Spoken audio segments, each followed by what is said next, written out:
Beautiful signs, Gemini, Pisces, Sagittarius, Virgo, Sun, Moon, Rising, Venus. Well, welcome to your February 2025 psychic forecast. If you are new here, I'm Ashton. I'm a psychic tarot reader, and I'm basically just here to tell you what you need to know for February 2025, what's up and coming, what's going on, what do you have to look forward to. And if you're not new here, welcome back. If you're watching this and you're thinking, oh my god, damn, I would love for Ashton to do a personal month ahead reading for me to know exactly what's coming up in my month ahead, congratulations, we can do that. I do month ahead readings. You can book a reading. Link is on the screen. It is also in the description if you are curious.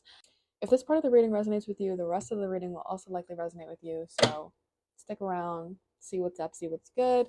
Yeah, we're just gonna jump right into it. And we're gonna start with some themes for mutable signs for your February 2025. So Gemini, Pisces, Sagittarius, Virgo, Sun, Rising, Venus. What are some themes for their February 2025? Please and thank you.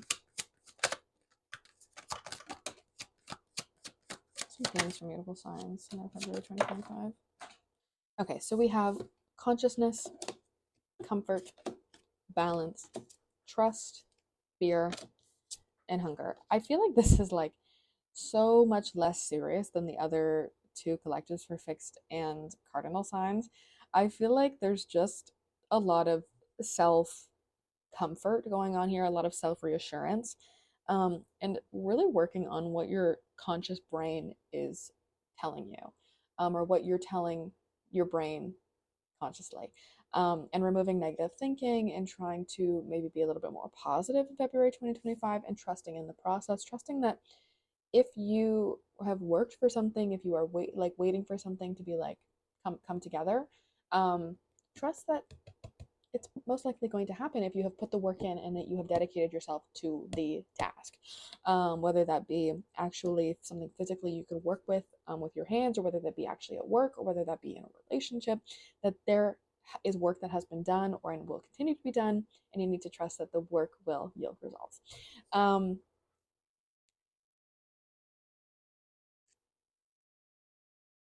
Fear of staying in the same place, fear of being complacent might be something that comes up for you in February 2025. And your environment might reflect that fear back to you in new and improved ways. um, but I feel like that fear comes out of a place for wanting more. The fear comes out of a hunger, a desire for more. The fear is not to keep you stagnant or keep you in one place, it is to motivate you. Fear subconsciously might be a motivator for some of you as well. Um, but that's where the balance comes into, is like between the fear of God and trusting in the process, because there with balance here, I feel it's important to remind yourself, I'm human, I'm having a human experience, I might struggle with some things, but also to counteract that balance with, I trust in the process, I trust in myself and my dedication to my work, I trust that I know what I'm talking about, that my intuition is correct. And if you trust yourself, it's going to make things a million times easier for you in February, and all of the things that you may need to face, essentially. So let's jump into some tarot cards and see what is up for real.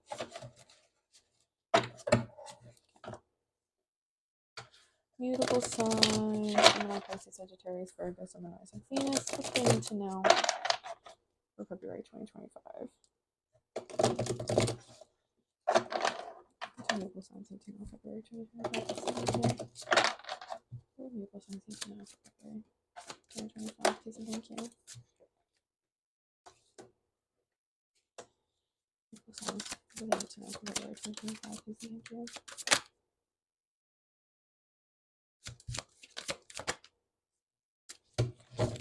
I almost dropped all of that. Laughing out loud. Bottom of the deck, we have the Nine of Cups reversed, the Empress reversed, Justice, and the Ace of Cups. The first half of the month, I feel, is going to maybe feel unfair or unfulfilled in some way, shape, or form, with the Nine of Cups and the Empress reversed, feeling like maybe some of you may struggle with like disassociation, or maybe like feeling like just like not really there. And I feel that might be exacerbated by this unfulfillment that maybe you have during the first half of the month. or at least the first couple weeks. And it feels like too that unfairness or that like disconnection turns into kind of like some sort of admiration for fair is fair. I feel like your thinking becomes very black and white on the second half of the month, but I feel like that's something that really actually helps you to think of things in black and white, kind of more logical terms, even if the topic of what you're thinking about is not very logical. Like if you're waiting for a manifestation or you are expecting some sort of something to come out of nowhere, not nowhere, but you know, spiritual nowhere. It the fairness and the black and white thinking actually, I feel, help you to feel more secure. And there's some sort of there's natural consequences, but they don't feel positive or negative. They just feel neutral. And which tells me you probably feel neutral about them as well. Which we go from kind of feeling negative to feeling neutral. So I would call that a win. Um, but yeah, let's see. The spread I will show you. We have the Eight of Wands, the Queen of Pentacles reversed, the Ten of Cups, Ace of Pentacles, Three of Wands reversed, the Wheel of Fortune. So right off the bat, the Eight of Wands, I feel that like someone asks something of you or says something to you, and I feel like it kind of maybe wounds or impacts your independence or autonomy, or it just like the way that you can do certain things. There might be someone asks a favor of you, someone asks something that was unexpected of you, but I feel like there's good intentions behind the Eight of Wands. I don't necessarily feel like there's any negativity. It's just like, oh, like a genuine, hey, XYZ.